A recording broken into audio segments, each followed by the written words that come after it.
At din po ay kasama rin po natin ang ating pong ikalawang punong lungsod. Palakpakan din po natin Vice Mayor Chi Atienza. Muli, isang magandang umaga po sa lahat po ng ating mga kapwa Batang Maynila, and welcome po sa Intramuros Wide Simultaneous Earthquake Drill ngayong araw po ito. At syempre, ang taus-pusong pasasalamat din po sa lahat din po ng ating pong mga kasama mula po sa pamumuna ng Manila City Disaster Risk Reduction and Management Office. Ngayon din po, maraming salamat din po sa lahat ng ating search and rescue teams, sa ating pong BFP, ang ating mga fire brigade. Ngayon din po, maraming salamat po medical teams, sa ating po mga PNP and security teams, and of course, maraming salamat din po sa lahat po ng mga offices sa loob po ng Intramuros. At upang simulan ang ating pong programa, inaaniyahan po natin ang bawat isa na magsitayo. At sisimulan po natin sa pamamagitan ng ating pong panalangin na agad susundan ng pambansang awit ng Pilipinas, kasunod ang awit ng Maynila.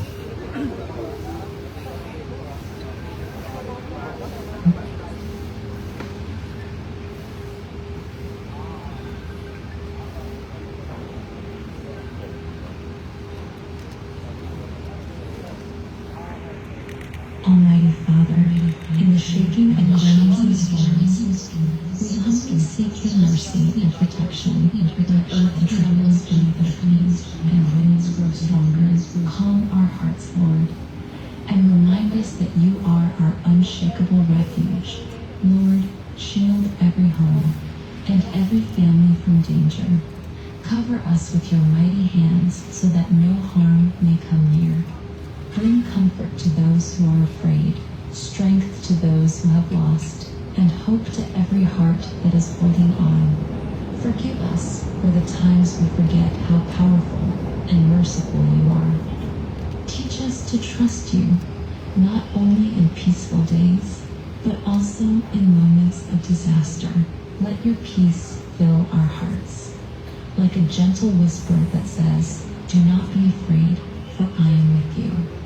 We lift up to you the rescuers, leaders, and volunteers. Give them courage, wisdom, and safety. And for those affected by calamities, provide for their needs, heal their pain, and rebuild what was broken with your grace. Lord, may these calamities remind us not of fear, but of faith, not of hopelessness, but of your unending love. In Jesus' name, amen.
maraming salamat po. Maaari na po tayong umupo.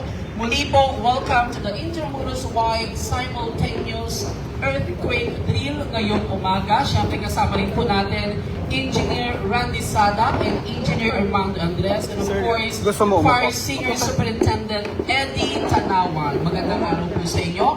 At sa pagkakataon pong ito upang ibigay ang kanyang pambungad na pananalita at upang ipakilala ang ating pangunahing tagapagsalita, ibibigay ko po sa inyo the Director of Manila City DRRMO Office and also the Executive Director of Manila City DRRM Council. Palakpakan po natin Director Arnel Eustacio M. Angeles.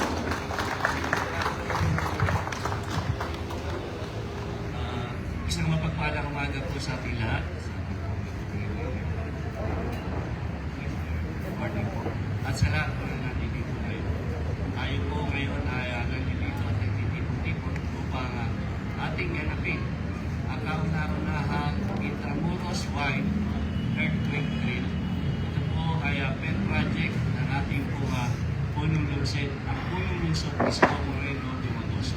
Kaya po huwag na natin pahabain pa. At alam mo naman po, kilala rin yun na ang aking ipapakilala. Ang ama po ng lungsod ng Maynila, Mayor Francisco Isko Moreno Dumagoso. Thank you very much, Director Arnel Angeles ng MDRRMO at sa lahat ng MDRRMO family. Magandang umaga sa mga bisita natin, mga kawani ng pamahalaan sa national government. At ang partner natin ngayon ay ang Intramuros Administration sa loob ng Intramuros. Ito po ay isang kasanayan na patuloy na magaganap on a random day, random time, upang maihanda ang mamamayan, pamahalang lokal at national government kung saan sa mga pagtugon sa mga sinasabi ng ating mga scientifico na yung posibilidad na magkaroon ng the big one. We've been preparing this type of huge drill. Halos ano po ito, kaya sa isang bayan, parang city-wide drill ito. We've been planning this for the past 2 months. Hindi po siya ganun kadaling i-implement because we're preparing tens of thousands of people in a huge, large geography, and hopefully today we can learn from this exercise and hopefully everyone will be safe. Walang maaberya o disgrasyang mangyari. At pinagpapauna ko na ang pagpapasalamat sa ating Director Arnel Angeles. At sa buo ng kanyang mga kasamahan sa MDRRMO Office at sa ating partner ng Intramuros Administration. Muli po sa inyo lahat, sa mga kasamahan natin sa media, mga vloggers, I hope you can share this information to the community so that they can also, among themselves, continue to practice and be aware that the possibility of such catastrophe or effects of the big one in Metro Manila. This may not suffice or maaaring hindi ito sasapat agad-agad, but through practice and muscle memory, one way or another, we may limit the possibility of casualty by being prepared. And also, at the same manner, we can also assess the technology that we utilize, the health department, to address possible huge numbers of affected areas. So muli sa inyo, Maraming salamat sa pagkikisa. And now, let's begin. First, huge and so many to come. CIMEX, simulation exercise with regard to earthquake drill. So muli, maraming salamat. Pagpalain nawa kayo ng Buong May Kapal. Manila, God bless. Thank you. Maraming salamat po kagalang-galang Francisco Isko Moreno Domagoso. At sa mga pagkakataon pong ito, tayo po ay dadako na sa ceremonial pressing of button para po sa ating simultaneous earthquake drill. Kaya po mga batang Maynila, sabay-sabay po tayo.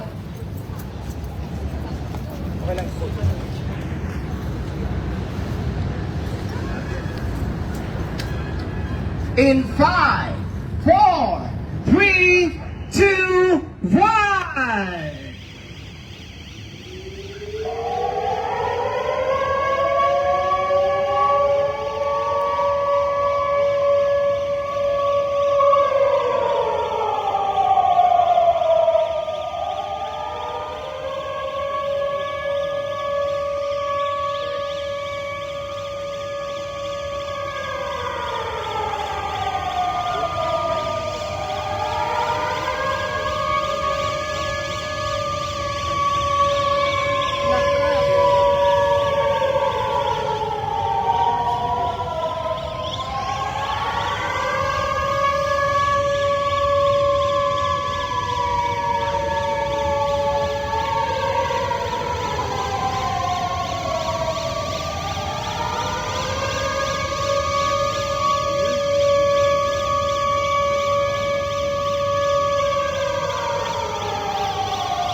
Tayo rin po ay pinagagalap na simulation of fire, simulation of points, structure, and extreme victims, medical response, first aid.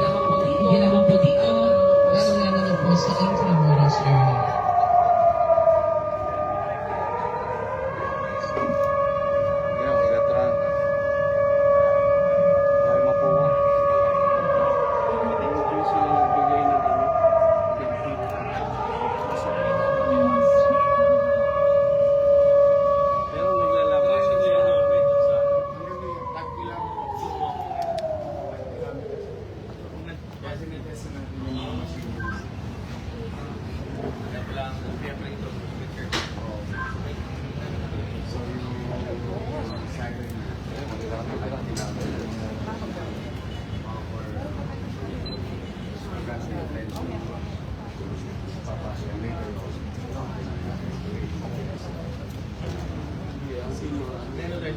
Talagang sinadya na malaki ang usually di ba sales sa Manila.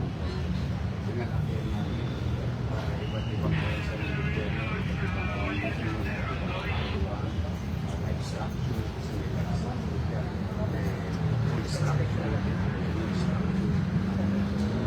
Kung i-release na po tayo sa identified na kasi meron na kami mga things.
Everyone is something traffic happened.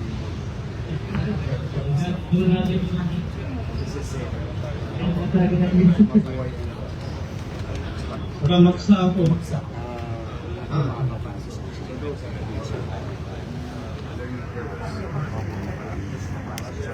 Kaya kailangan makahinisip kasi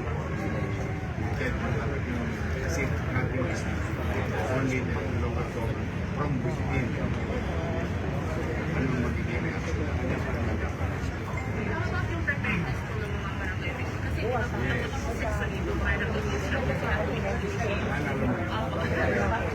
This is part of it. This is the effects of that.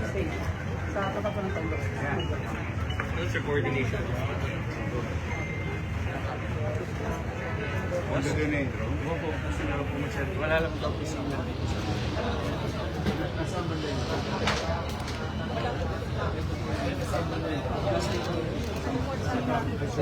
Guys, as you can see, nag-dito tayo. So, yung bago natin biling convince as far as Quezon City. So, in a real-time scenario, you can come with better decision making because you have a visual situation. There are some activities na nangyayari sa isang lugar. So, pakita mo ito.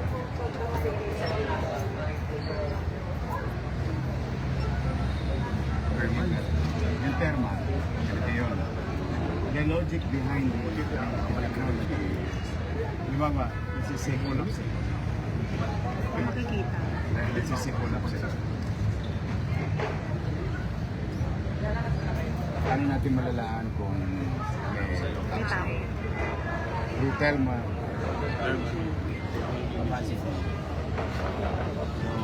drone. You can see, oh, may utaw pa ron. Pwede kami mag-respond. So surgical, patient, kasi ang inaabata namin, limited resources. It's not because it is limited, because the event is so huge, it depleted your, so how you will utilize limited resources in such scale. Kaya kailangan lagi efficient. So, timely, you can Number 6, side 4, corner. good morning, mga batang Intramuros. 7-11. Naririnig. Narinig nila. Oo. From an aerial, Yung naalala mo isang araw tayo. Oo, sir. O, kaway-kaway nga kayo sa hangin. Si Yorme to.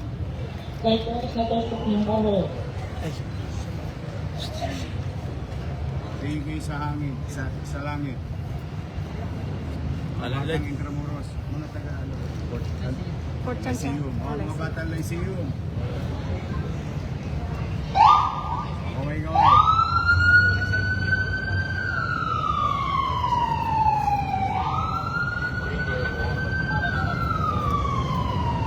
Para pala kayo nagtignan sa CCTV sa area, sir. Even our point, we can direct, order, guide an individual through via air or communicating with them. Kasi,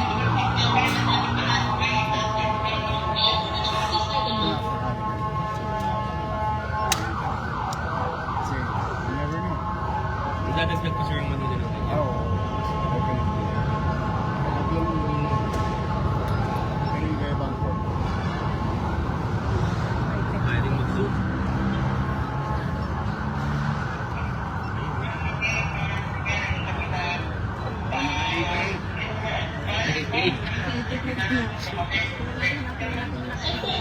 Huli ka, boy. Marshall? Shout out to sa naka-blue na number 18. Thank you sa taas. Operations team namin. Nahimik maka-call out eh. Ito po. Yes, sabi ko po, hindi ko spoken na po. Maba mo pa ako. Maingay daw Yes po, copy po.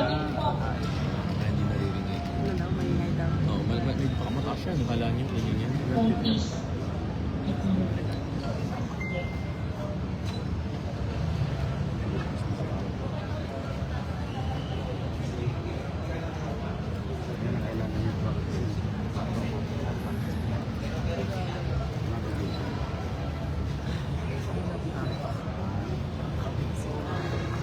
Yan lang yung problema ng Okay. school natin.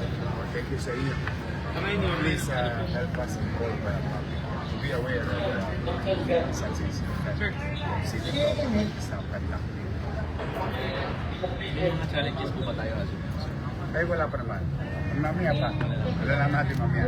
Whether communication, reaction, participation, resources, tapos yung crowd na lumabas, bibilang na. Kasi iba yung, dito sa building, 50 kami.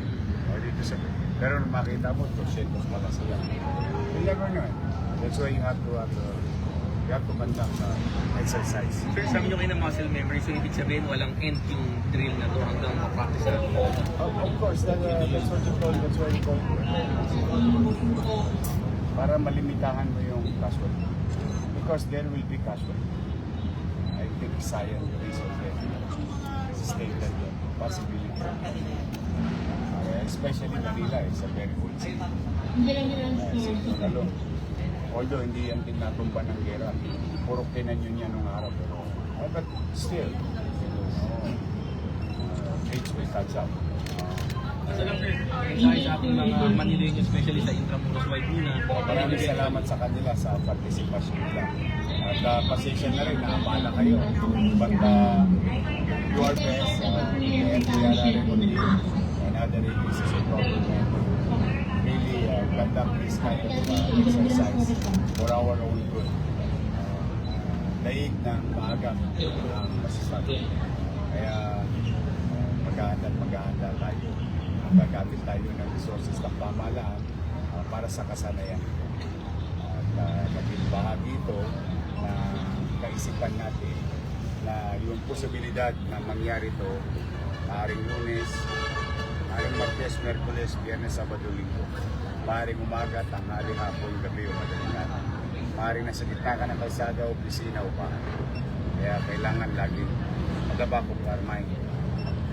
Lagi nilang aabatan. So, ano pa kayo. Saka pasensya na sa mga nagambala ng Serena. Kasi talagang 5 kilometer radius yung Serena. Medyo maingay lang. But hopefully, maging successful ito natin. Thank you. Thank you po. Thank you.